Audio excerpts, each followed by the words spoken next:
Guys, may meeting daw si ma'am ngayon pero babalik din daw siya maya-maya kaya wag daw kayo maingay. Yes, uy tol. O, pinabili. ML tayo. Turdyang bilisan mo, pahingi ako lip tint. Oo, may pogi sa kabilang seksyon. Napaka-pogi. Aurahan ko. Amoy expensive. Piling ko bagay na bagay kami kasi kamukbang-mukbang ako. Ah! Kadiri ka naman, Jingle. Mahiya ka nga. Anong kamukbang-mukbang? O, ayan. Pulbo. Takloban mo yung liig mo. Baka kasi mapaghalata kang libagin. Ka-dare-dare. Talaga ba, Turdyang? Akin na nga yan. Guys, ano ba? Tumahimik naman kayo. Lagi na lang kayong hindi nakikinig sa akin. Maglilista ako na maingay, ha? O, Stitch, kanina ka pa dyan ingay na ingay mo. Nag-i-email ka na nga. Kauna-unahan ka. O, Borlolo is standing. Hoy, Karing, mag-CCR lang ako. Papansin kang bida-bida ka dyan. Wala akong pake, basta nakalista ka na dito. Di ba, Karing, best friend mo ko? Wag mo ko ilista. Lah, favoritism. O, si Trisha, breathing. Lilista kita. Wag kang huminga. Anong klaseng paglilista yan, Karing?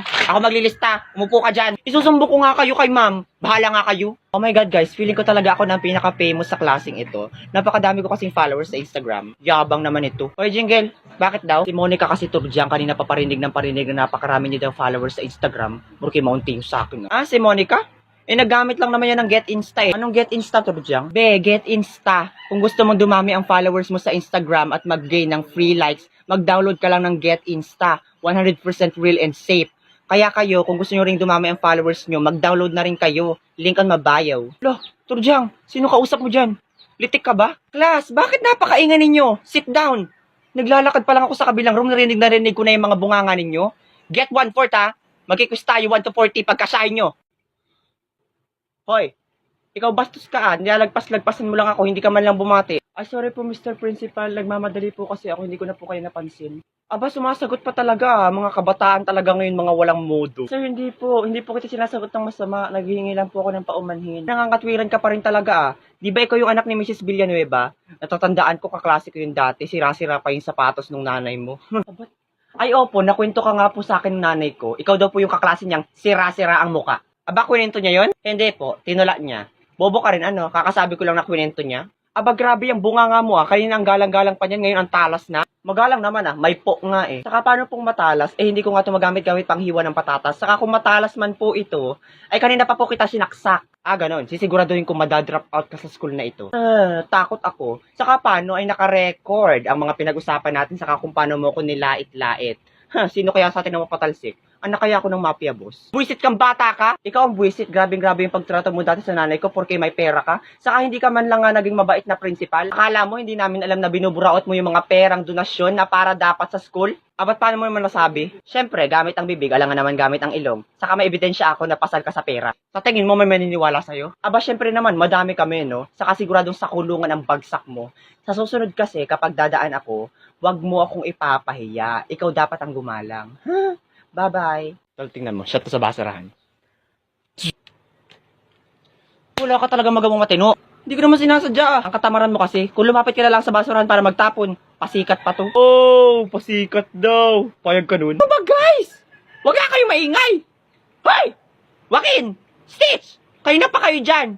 Ano, hindi niyo na ako ginalang? Bahala nga kayo. Oh my gosh! Guys, what are you doing all? Bitches, ah! You are very noisy-ability. This is not you.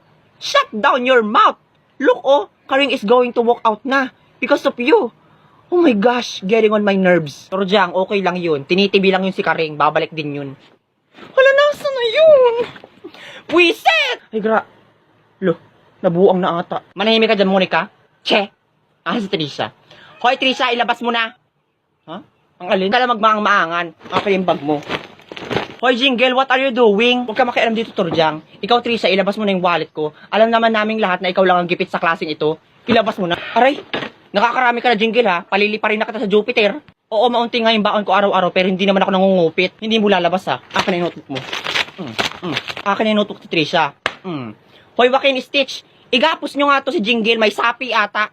Akin na yan, Burloloy. Siguro magkasabot kayo ni Trisha, ano? Aray, hindi ka matigit. Nahan si Karing. Karing, pumunta ka rito.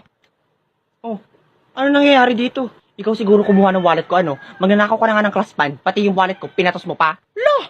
Huy! Bumili lang ako ng embutido sa kantin, tapos pagbalik ko dito, magbibintakan nyo ako magnanakaw? Adik ka ba? Ilabas mo na, Karing. Siguro yung ginamit mong pera pambili ay yung pera ko, ano? Huy, Jingle! Lakas ng amats mo, ah. Ang parsita mo lang pa isa-isa lang, hindi pinapapak ha. Nasubrahan ka ata. Ang galing mo mag-overthink. Susumbo ko kayo lahat kay mami. Susumbo ko kayo.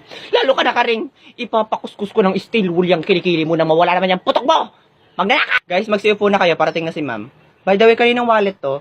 May nakaiwan doon sa science department kanina eh. Teka, wallet ko yan ah. Naiwan ko sa science department.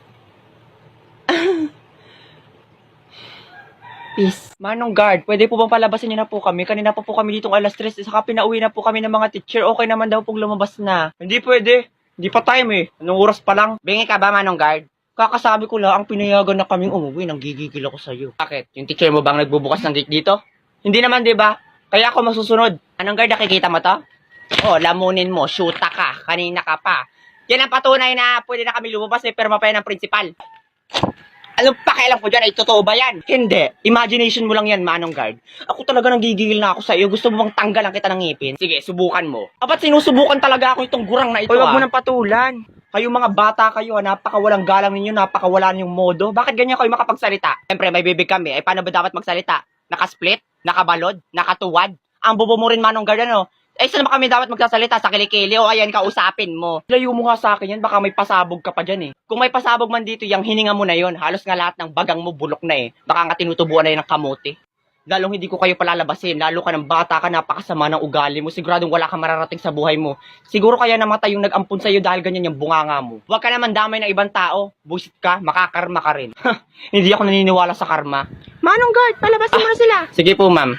O, lumabas na kayo, mga bullshit kayo. Bullshit na guard yan, sakit sa ulo. Bibi! Oh my God, hala! Hala, nadagasan si Manong Jeric! Hala, totoo? Hala, kawawa naman. R.I.P. that Jeric. Eh! May buhay pa daw. Ay, sayang naman. Ang nurse, nasa ng pasyente? Ah, siguro po, Dok, nasa sementeryo na, nalibing na po. Siyempre, andun sa higaan, nakahiga. Gusto mo sampalin kita?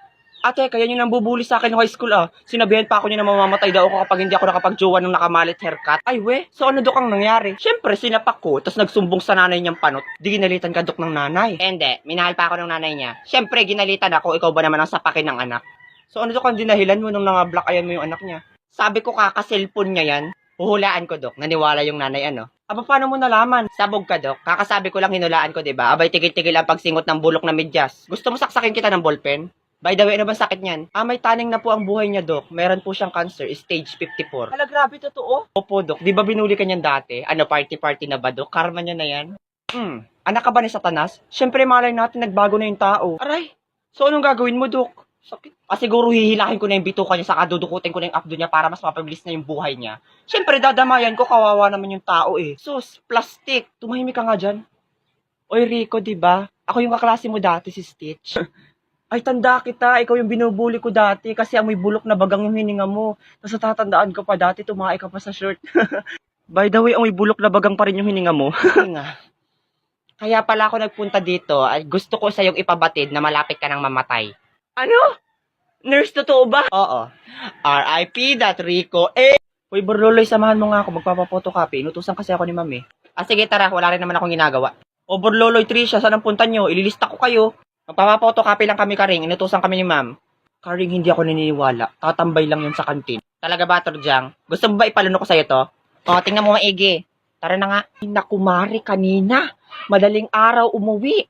Nakakutsi. Nako, ang harot talaga. Excuse me po, ma'am. Good morning po. Magpapapotocopy lang po. Wait lang, Mari, ha? Ano? Ma'am, magpapapotocopy lang. Alam ko, alangan naman bumili ka dito, hindi naman to kantin. Photocopyhan to. Saka wag mo kong tawaging ma'am, hindi ako teacher dito. Katanga-tanga to, mag-aral kang mabuti ha. Ba't bastos ang bunganga nito ah. Uy, bayaan mo na, okay lang yun. Saka kanina ining ha, nag-uusap kami nung kumare ko, nag-uusap yung matatanda, bigla kang nagsasalita dyan. Wala ka bang good manners and right conduct? Ganyan ba tinuturo sa'yo ng mga magulang mo, saka ng teacher mo? Umayos ka ha. Akin na yan. Balikan mo to mamayang hapon. Busy pa ako ha. Asa na nga tayo, Mari? Hoy, anong busy? Eh, nakikipagchismisan ka lang dyan, ha? Yun na nga. Ano ba? Hindi ka ba nakakaintindi ng salitang busy? Maraming ginagawa, ha? Balikan nyo na nga lang mamayang hapon. Ano ba? Alis, hindi pwede to. Hoy, di ba hindi ka teacher dito? Ha? So, yan lang ang trabaho mo. Binabayaran ka ba dito para magtaray? Aba, bastos kang bata ka. Makakarating to sa teacher mo, ha? Oo, at makakarating dito sa principal. Ano? Ipopotocopy mo to, mawawalan ka ng trabaho. Bilisan mo.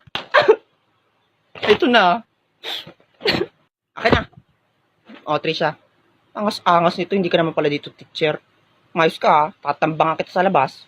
Okay, class, walang uuwi hanggat hindi ubos ang ating paninda ha. O, 50 pesos ang isang itlog kasi may dumi pa siya. Dagdag sipsipin rin yan. Ano ba yan? Napakapasal naman. Mr. Stitch, narinig ko yon. Abay, buti naman ma'am at nang mahiya-hiya ka man lang. Aba, nagreklamo ka? Hindi ma'am, nag-enjoy pa nga ako eh. Gustong gusto ko nga pakyawin yung mukha mo eh. Ikaw hindi ka makakawi hanggat hindi ka nakakabili ng tig 50 itlog dito. Kailangan sipsipin mo rin. Grabe siya, napakapasal talaga. Hindi mo man lang ba ma'am naiisip na baka may pinag-iipunan yung mga kaklase ko? Wala akong pakialam. Saka ikaw napakawala mo ugali ah.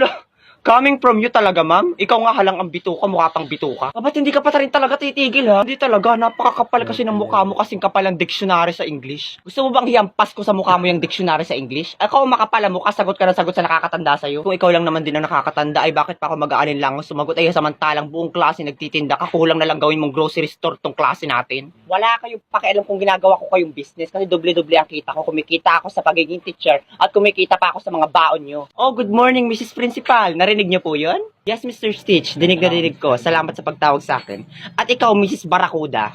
Mrs. Principal, nagkamali lang po kayo sa pagkakadinig. Huwag ko gawing tanga, Mrs. Barracuda. Dinig na dinig ng dalawang tenga ko. Saka ikaw, bukas na bukas huwag ka nang pumasok dahil sisiguraduhin ko mapapalayas ka na sa school na ito. Hala, grabe naman po yun, Mrs. Principal. Pero Ma'am Barracuda, mamimiss ko po yung pinagsamahan natin. Deserve.